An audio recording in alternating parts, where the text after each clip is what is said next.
Bonjour à tous, donc on va voir aujourd'hui ce qu'est une fonction de densité ou une loi à densité. Donc on est dans le cadre des calculs de probabilité et on va s'intéresser à la chance que va avoir un événement de se réaliser.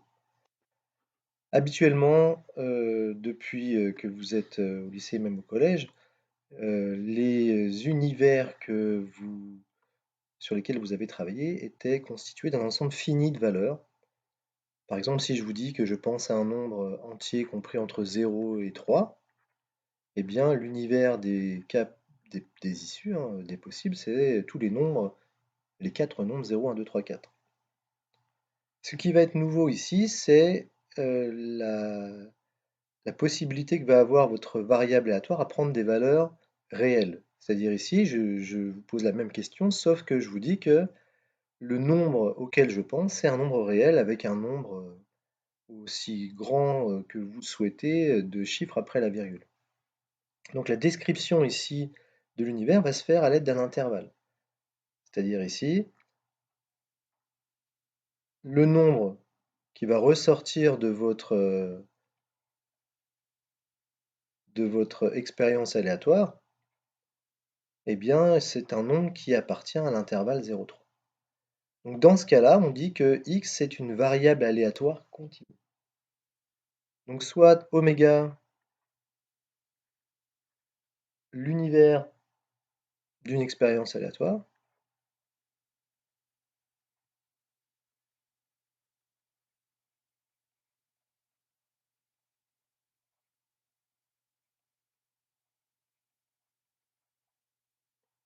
une variable aléatoire grand X, je vais noter VA, définie sur oméga,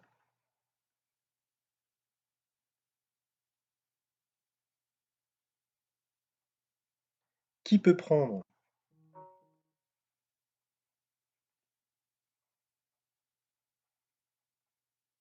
n'importe quelle valeur d'un nombre, n'importe quelle valeur d'un intervalle, donc toutes les valeurs, tous les nombres réels d'un intervalle,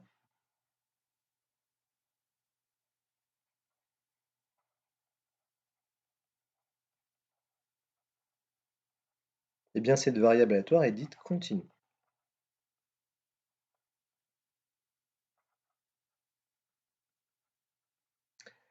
Donc ici, on est face à une variable aléatoire continue. Ici, on dit qu'elle est discrète, puisqu'elle peut prendre un nombre fini de valeurs qui sont distinctes. Alors, ce qui va nous intéresser, donc bien sûr ici, là, on a décrit notre univers grâce à cet intervalle, puisqu'on est face à une variable aléatoire continue. Évidemment, ça va être de calculer des probabilités.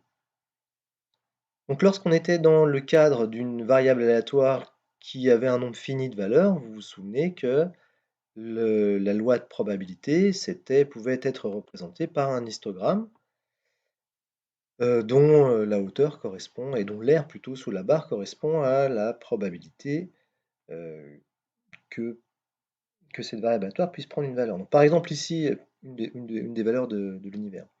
Donc par exemple ici, vous êtes dans la cour du lycée et que vous interrogez un élève sur son âge, il est fort probable qu'il vous donne une valeur entière. Et on voit ici que l'histogramme vous permet d'évaluer la probabilité, par exemple, que l'élève choisi au hasard soit âgé de 17 ans. Donc c'est l'aire de cette barre-là qui va vous permettre d'évaluer cette probabilité-là. Donc ici, elle a une largeur de 1 et une hauteur de 0,25, ce qui veut dire que la probabilité qu'il ait 17 ans est de 0,25. Que se passe-t-il si vous êtes confronté à une variable aléatoire continue? Eh bien, on a vu dans l'activité introductive que l'histogramme se transformait en une courbe, et c'est cette courbe-là, en fait, qui va vous permettre de calculer des probabilités. Ça s'appelle une fonction de densité, c'est la fonction, en fait, et qui représente justement la répartition des valeurs dans votre expérience aléatoire. Donc, par exemple ici, c'est évidemment c'est complètement fictif, hein, cette courbe-là. Il a quelques incohérences, mais c'est pas grave. L'idée, c'est de vous montrer un petit peu à quoi ressemble une fonction de densité. Donc, on voit par exemple ici que si vous choisissez un élève au hasard dans la cour, il a plus de chances qu'il ait une masse comprise entre 60 et 70 kg que entre 40 et 50. En fait, on voit que le bulbe ici, il est beaucoup plus prononcé, ce qui vous dit que vous avez plus de chances de tomber dans cette zone-là, en fait. Donc, ce qui va nous intéresser, nous, c'est de réussir à définir ce qu'est une fonction de densité. Que doit-elle vérifier pour qu'on puisse puisse être autorisé à l'utiliser comme une fonction de densité, c'est-à-dire pour permettre de calculer des probabilités. En fait, on va s'apercevoir qu'il y a deux propriétés. Une qui est double, c'est celle-ci. Il faut que la fonction f est positive et continue sur R.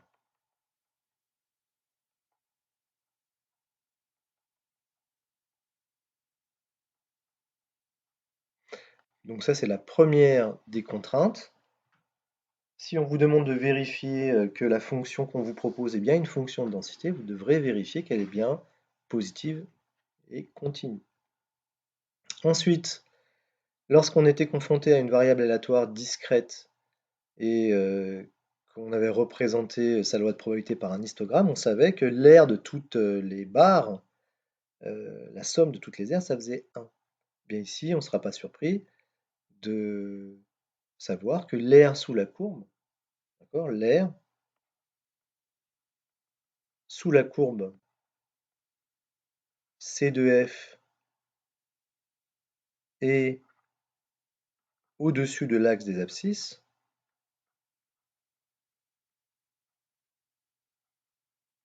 vaut 1.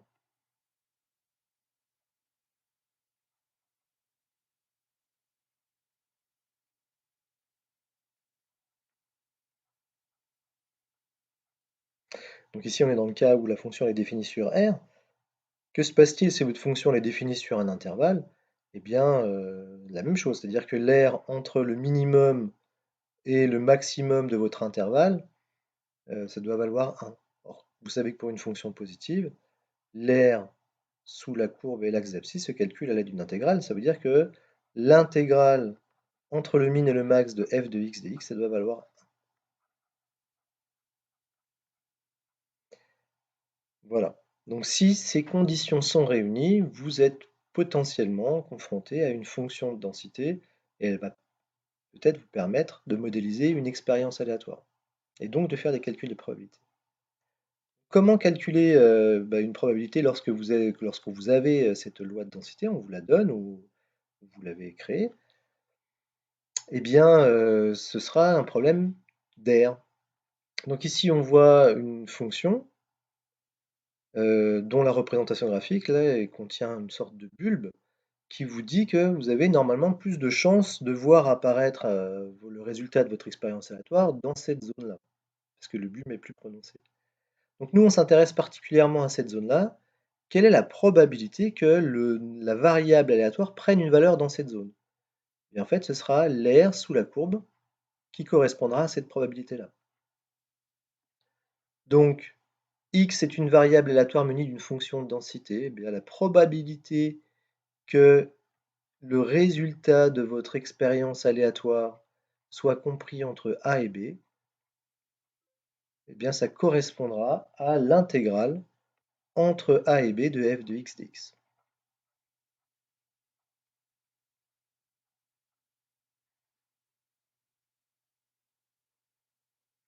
On peut en tirer quelques petites propriétés, dont une qui n'est pas forcément très intuitive, mais qu'il faut bien connaître, qui est la suivante. Donc ici, vous avez une fonction de densité, vous avez un nombre qui va ressortir, par exemple celui-ci. Eh bien, la probabilité que ce nombre sorte est nulle. Ça peut être un peu contre-intuitif, parce que s'il est sorti, on ne voit pas comment la probabilité pourrait être nulle, mais c'est une convention en fait, puisque vous savez que le nombre qui va vous arriver vient d'un intervalle et qui pouvait prendre une infinité de valeurs. Donc la probabilité qu'il tombe pile sur cette valeur-là était quasiment nulle, enfin, est pour nous nulle dans cet exercice-là, dans cette théorie. Donc la probabilité que votre variable aléatoire prenne une valeur est nulle. Alors ça va avoir un avantage, c'est que contrairement aux variables aléatoires discrètes, comme la loi binomiale, nous, on va pouvoir s'exonérer des contraintes sur les inégalités. Par exemple, pour nous, si vous avez une variable aléatoire qui suit une loi de densité, la probabilité que grand X soit comprise entre A et B, eh bien, c'est exactement la même que la probabilité que X soit comprise entre A et B, avec des inégalités strictes. Voilà, on n'aura pas à se préoccuper, étant donné qu'elle n'a aucune chance de tomber sur A et aucune chance de tomber sur B, que vous mettiez inférieur ou égal ou strictement inférieur, ça ne change rien. Ensuite, quelque chose d'assez intuitif, étant donné que l'air sous la courbe vaut 1, quelle est la probabilité de trouver la zone rose qui est ici? Alors que nous, par exemple, on connaît, c'est plus facile pour nous de calculer la zone blanche. Imaginez que celle que je suis en train de colorier ici par des petits points, on la connaisse. Eh bien, la probabilité que x soit strictement inférieur à c, c'est-à-dire la zone rose qui nous intéresse, ce sera égal à 1, c'est-à-dire la surface totale sous la courbe, entre l'axe des abscisses et la courbe, moins la probabilité que x soit supérieur ou égal à c. Alors j'ai mis supérieur ou égal, mais j'aurais pu également mettre strictement supérieur, étant donné que x supérieur ou égal à c ou x strictement supérieur à c, c'est exactement la même chose. Dernière chose à connaître pour pouvoir ensuite étudier certaines lois de densité particulières, c'est l'espérance de votre variable aléatoire. Comment calculer l'espérance d'une variable aléatoire qui suit une loi de densité? Eh bien, on va faire un peu l'amalgame avec les lois discrètes. Donc, quand vous aviez une variable aléatoire discrète qui pouvait prendre, par exemple, je sais pas, trois valeurs pour simplifier, x1, x2, x3, et que vous aviez la loi de probabilité, c'est-à-dire la probabilité de réaliser x1, la probabilité de réaliser x2 et la probabilité de réaliser x3, eh bien l'espérance de grand X, vous vous souvenez, c'était la moyenne des valeurs prises par X pondérées par les probabilités. C'est-à-dire c'est x1 fois P1 plus x2 fois P2 plus x3 fois P3. Nous, on va être dans le cas où x est une variable aléatoire continue. Donc elle va prendre ses valeurs sur un intervalle AB. Voilà, et on va avoir une fonction qui va vous décrire les zones dans lesquelles il est plus probable qu'elle apparaisse, sachant que l'air vaut 1.